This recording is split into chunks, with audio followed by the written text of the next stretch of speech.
Halo semuanya, podcast kali ini aku mau ngobrol bareng pemain film Mencuri Raden Alip nih, yang belakangan ini baru tayang dan langsung rame banget tuh di mana-mana.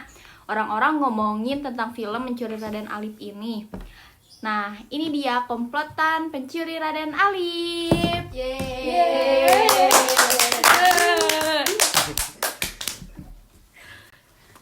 Halo, apa kabar? Baik. Alhamdulillah baik. Boleh duduk gak? Oh, boleh, silahkan. Kita perkenalan dulu dong. Di sini ada siapa aja nih? Mulai dari sini. Aku Sylvie berperan sebagai Sarah. Kalau ini, Dini sebagai Pela. kalau yang di sana siapa tuh?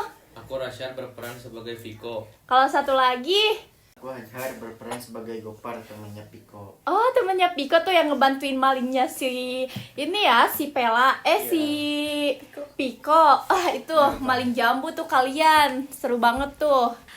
Kalian nih kan lagi sibuk-sibuknya promosi film. Udah ke beberapa kota di Indonesia juga buat promosinya.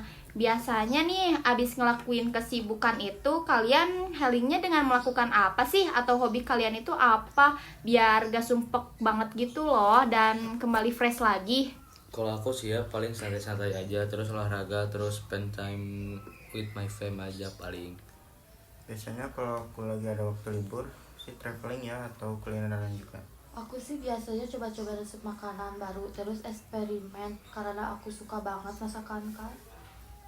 Iya kapan-kapan mau coba dong masakan Dini. Kamu juga suka buat vlog lagi masak gitu kan? Asli, aku setiap nonton ngiler banget. Kayaknya semua yang kamu masak enak deh. Ayo naik kita masak bareng deh. Iya, aku juga mau ikut. Iya, Kayak ayo. enak banget deh. Kamu paling suka masak apa sih? Ayam. Oh, ayam. Ayo banget. Kalau Sil, gimana Sil? Biasanya ngapain? Kalau aku biasanya lanjutin hobi aku dulu sih, baca buku. Terus juga kadang ngikutin isu-isu yang lagi rame di internet gitu. Oh iya ya, Silpi baru-baru ini juga sempat post tentang kesenjangan sosial di Snapgram kan ya? Iya, bener. Belakangan itu aku lumayan sering lihat kondisi yang gak seimbang ini terjadi di masyarakat Indonesia. Sampai perbedaannya tuh terlihat mencolok banget kan? Nah iya benar, kemarin juga aku sempat baca berita yang lagi trending topik di Twitter tuh tentang kasus korupsinya Joko Chandra, terus Juliari Batubara. Mereka dikasih keringanan hukuman tuh sama hakim. Apalagi alasan dikurangi hukuman buat Juliari, mantan Menteri Sosial itu, karena beliau dapat hate comment dari netizen. Kayak gimana ya sebenarnya itu sisi sosial dan seharusnya beliau juga gak usah komplaini sama sisi sosial yang udah dia diterima, yang karena dia udah melakukan kesalahan yang merugikan rakyat bahkan merugikan negara. Ya kan, bener tuh. Dia yang niat awalnya mau menolong rakyat dan kasih bantuan sosial, malah dia sendiri yang merugikan rakyat. Korupsi bansos ya, yang ngambil 10.000 dari tiap bansos buat masyarakat itu kan. Nah iya yang itu. Iya, mana itu waktu zaman Covid lagi buat sebagian orang-orang pandemi itu kan sangat-sangat merugikan keadaan ekonominya. Waktu itu lagi sulit-sulitnya. Sedangkan dia malah terus memperkaya dirinya sendiri dari bansos Covid tadi. Ya agak kerasa sih dia ngambil 10.000 dari tiap bansos. Tapi kalau ditotalin ada 15M lebih. Yang miskin semakin miskin, yang kaya semakin kaya. Udah gitu waktu mau divonis, hakim sempat ngasih keringanan hukuman. Katanya dari yang dia masih punya anak kecil yang harus dibiayain dan butuh sosok ayah. Terus karena dapat cacian dan hujatan dari netizen, padahal hujatan yang diberikan ke beliau itu nggak sebanding sama apa yang masyarakat rasakan. Dan kalau dilihat juga di lapas, banyak orang yang memiliki anak masih kecil tapi tetap ditahan di sel. Jadi alasan keringanan hukuman dia tuh nggak masuk akal banget.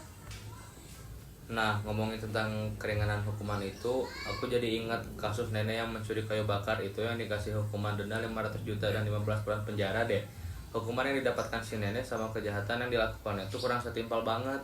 Iya, walaupun emang gak dibenarkan sih perbuatan mencuri itu. Tapi kalian juga jadi pencuri di film Mencuri Raden Alip. Ya cuman ya, hukum di Indonesia kelihatan jelas banget kalau berat sebelah. Para koruptor menyalahgunakan kekuasaannya, bahkan yang udah ketangkap pun masih diberikan fasilitas di selnya kayak Setia Novanto tuh. Sedangkan orang-orang yang gak punya kekuasaan di negeri ini kayak si nenek dikasih hukuman yang seenaknya. Padahal kalau dilihat lagi perbuatan mencuri kayu bakar sama korupsi itu jauh lebih merugikan korupsi soalnya dan merugikan negara. Tapi kenapa ya masih aja koruptor itu kadang masih dilindungi sama penjabat-penjabat negara? Ya biasanya mereka punya yang istilahnya backingan lah. Jadi yang mereka para koruptor bisa aja ngelakuin suap lagi biar hukuman mereka nggak terlalu berat. Juliari ini kalau nggak salah divonis 12 tahun penjara dan denda 500 juta, tetapi ya kebanyakan masyarakat minta dihukum seumur hidup aja. Tapi balik lagi karena Indonesia mengedepankan hak asasi manusia, ya jadi gitu deh.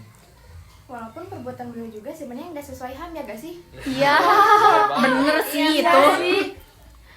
Nah, kan para koruptor ini tuh melakukan korupsi ya, yang mana korupsi ini tuh menjadi salah satu faktor kesenjangan yang ada di masyarakat.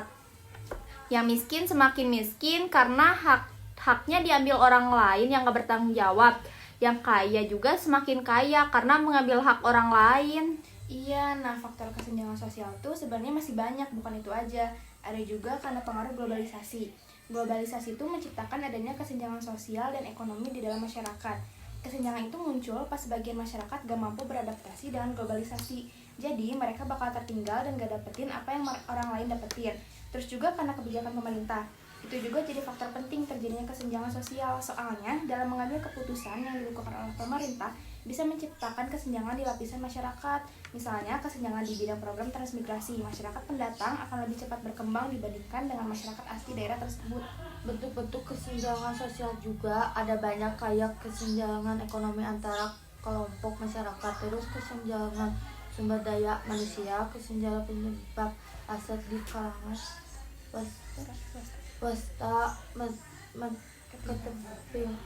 ketimpangan menyebabkan aset ketimpangan penyebab aset ini akan menyebabkan usaha-usaha kecil dan menengah sulit untuk berkembang. Nah, kesenjangan sosial ini tuh salah satu masalah sosial yang pastinya tuh negatif. Nah, dampak dari kesenjangan sosial buat masyarakat juga banyak, kayak misalkan kemiskinan. Dilihat dari faktor yang tadi disebutin ya, kalau di bidang ekonomi masyarakat juga sulit dapat lapangan kerja. Adanya rasa kekecewaan yang juga tuh karena rasa kecewa yang berlebih seseorang sampai nekat melakukan hal jahat.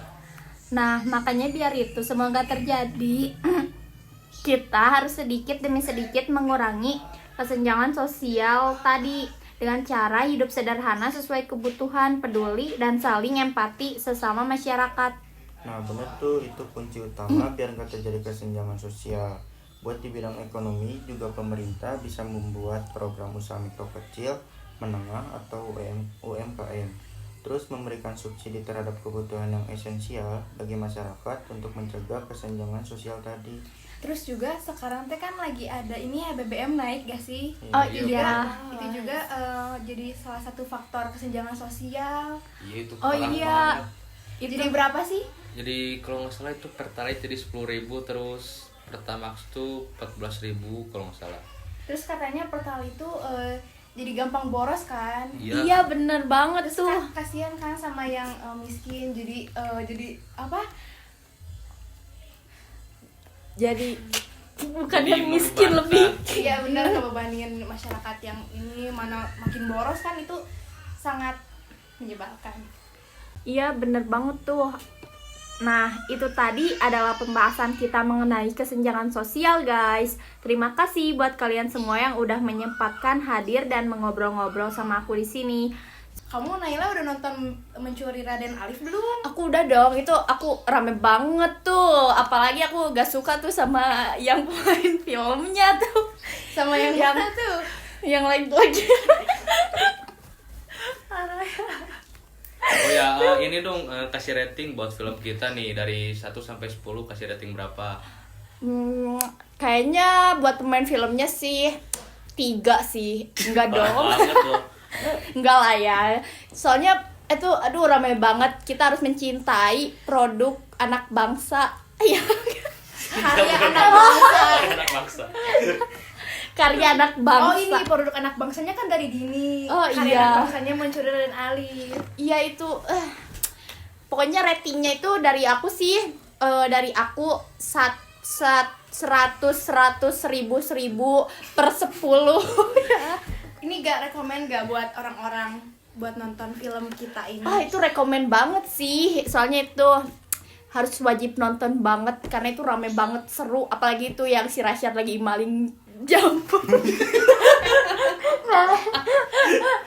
Sumpah itu aku di skin itu malu banget sih, parah. Itu sempat titik berapa kali, sampai 10 kali ada mungkin. Sampai kelihatan gak sih muka pucatnya tuh natural banget. Iya, Iya, apalagi si Ajhar tuh yang mau nolongin si Rasyad. Dini juga ininya gelutnya rame banget ya. Iya, aduh Dini. Pas lawan satpam seru Iya. banget. Wah, Dini sumpah dia bisa banget tuh. Dini nanti tolong dong, Dini tuh selain bisa masak, dia bisa jago juga tuh bela diri, itu pencak silat. Wah, jago itu Dini. Mau diajarin gak sama Dini? Nanti kita berguru guys, kita ke Dini. Ya guys, sekian dari kami dan para pemain film Pencuri Raden Alip. Sukses terus ya buat film terbarunya. Semoga nembus 5 juta penonton. Amin. Makasih. Terima kasih. Dadah.